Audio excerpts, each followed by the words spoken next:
32 NASCAR Cup Series, or 23 NASCAR Cup Series wins. Of course, consecutive streak. I think that might have been the deciding factor. I was in the discussion when you were voted into the Hall of Fame. Your tenacity and your toughness was the thing that people kept talking about over and over again. And the fact that you have a nickname of Rooster, where did that come from? Well, I don't know if it was toughness. Hard-hittedness probably describes it a little bit better than toughness. But, yeah, and I would have been 24 had Kyle not spun me out at Martinsville. Could have been 25 if they'd have given you Sonoma. Yeah, that's Sonoma, too. See, I want to go to that one, too. Yeah, now, right. You opened that up, but we're going to talk about the ROVAL. But let's lead in with that happened, turn 11, and at, I guess it was then Sears Point. Yeah. Did you spin Davey Allison to go to win? Well, no. Did I hit Davey? Yes. Did I purposely take him out? No, I came into that last corner. I mean, I saw the opportunity open it up in front of me that, Davey was on a different pit cycle. We had a faster car because of the pit cycle, and they played some smart strategy. But here we came and went through a kink in it for him. I was going to catch him on the last lap, but it came up on Dave Marcus. Davey did in the S's, and that slowed Davey down a little bit. So we go into that turn 11 or 12, whatever it is. Yeah, turn 11. 11. I don't know what it is. Basically, I didn't get stopped. I mean, I come in there out of control. Yeah, I hit Davey. No, I can't say I didn't. I mean, I did. But basically, I came in there hot as I possibly could as one of the last opportunities to get to him and turn him around. What I didn't expect, and I watched the video not too long ago recently on Dale Jr.'s podcast.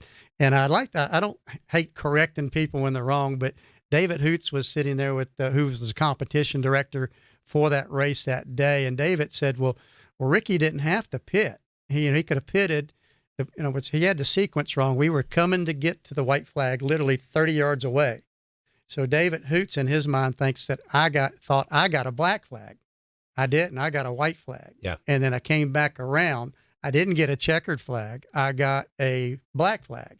Yeah. And David Hoots, who's NASCAR's, was calling the race, I think that day, basically said, well, Ricky he could have gotten the black flag and pitted and raced through the pits and gotten through because he said the pit road speed didn't exist and it did. So he was just, he's in fairness to him, he's called a 500 or 1,000 races, but he had the sequence really heavily wrong. But he's correct. You're 100%, and that has been the argument about that race all these years is the sequence of flags and how the flags came. Because the thing was, even if you get the black flag, you've got a lap. You didn't get a black flag. No. You got the white flag. Correct. The race was over with. Yeah. And if you do go back and look at that, you don't see the intent that you see weekly in the Cup Series now, because you see that intent. The two races that fascinate me are that race, taking the win from you and giving it to Davey, and we're going to Bowman Gray this year in the race that never had a winner. Because Bobby won it and they didn't give him a victory, and Richard Petty run second and they didn't give the victory to him. It's just a race NASCAR ran that there is no winner for.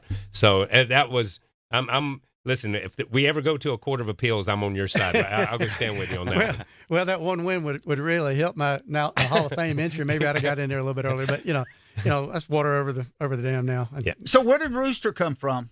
Don't know exactly, really. Yeah. I think I had a crew chief at the time, Richard Broom, and I had a temper, and he said I drove better when I had my temper all riled up. So he would like a game rooster.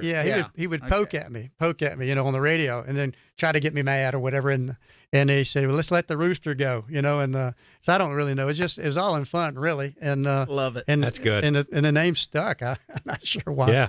It's a pretty cool nickname, though, by the way. I've been called a lot worse, let me tell you that. Great point. Well, let's move things forward because obviously, Ricky, you had a great prowess when it comes to the road courses. And coming up next weekend, we've got the ROVAL, the Bank of America ROVAL 400. A little bit of a reconfiguration in the infield. What do you think that's going to do to our excitement? Not worried about what the drivers think. I'm worried about what all of us who get to watch it think. Well, I think it's going to be good. Of course, television always does a good job on, showing the fans the race. But what's unique about the ROVAL is that you can sit in the grandstands and see pretty much, you can see almost the entire road course if you can't see it all. And these guys are smart. The Smith family, they know how to put on an event. They changed this racetrack. As a matter of fact, I don't think the Cup drivers have had a chance to actually drive it yet. Yeah. They're not allowed to. Not yet. Right. Not yet. So I came out here and I had my hands full driving a Toyota Camry, stock Toyota Camry, had all I could handle around here. So, but I did notice what they did. I mean, they made 2 or 3 changes. It's going to make a better race. It's going to create some passing zones that maybe didn't exist in the past. And imagine this, the passing zones are right in front of the grandstand. So I'm sure the Smiths had a lot to say about that. They want to put on a good show, but they want to do it where everybody can really get a good view of it. And it's going to do that. I think the drivers, this would be a very tight racetrack to run and to not have tempers flare because it's very tight racing. And the cars are going to get together. I'm sure they have and they will continue to do so. But it's going to make a better, more easier to work your way through the field than it, say, what was in the past. We talked a little bit about Turn 11 at Sonoma a moment ago, but they've almost recreated that here now. There's a hairpin coming back on to where you come back up on the oval. Can you speak to that? It looks pretty dramatic to me. Well, it was dramatic in a Toyota Camry coming in there I can tell you how fast it was. And everybody that's got a Toyota Camry, you don't need to be doing this, but it will run exactly 116 miles per hour. And when you come into that corner at 116 in a Toyota Camry, all over those brakes, I mean, it's, sometimes you make the corner like you think you should, and sometimes you don't. You get up on those curbs and stuff, and see, I don't know. I never drove it before, but the curbs to me have been knocked down a little bit because we were all over those things in that little Toyota, and they didn't seem to be that bad. And there's some of those curbs you don't want to hit it. I knocked the front wheel off of it, but by design, I'm sure they made it where. And I think they got that penalty thing going on. If you drive right through there, they penalize you, which is a good thing. Yeah. I think it's about as fair as can be. Yeah. If you blow through the chicane on the front stretch, which they've tightened up, it's a stop and go penalty right after you get past which is a good thing. But I can see, I watch these Formula One races, and those guys, I don't know how there's so much communication involved. They'll try to make a pass, and they won't make it, and they end up in no grass there, but they end up off the track. And they pull back up on the track, and they'll stop and they'll wait just a few minutes, and off they go again, which is actually pretty cool. Yeah. They don't put them at the end of the field. Yeah, they handle that's it right then, and I like that. Yeah. Hey, and I want to go back to that, and we'll go back to the road racing side and stay with the ROVAL. When you were the road racing ace, you were SVG, you were the guy. And that's just the way it was. We knew when we went to Riverside. Well, this is Ricky's race. When we go to these races, because you were so good. As you look at the series now, with street race in Chicago, you got a ROVAL here. Has road racing been good for Cup racing? Because we've kind of got away from the short tracks and replaced the short tracks with road races. I think road racing has always been good. I mean, I remember my first race at Riverside, California.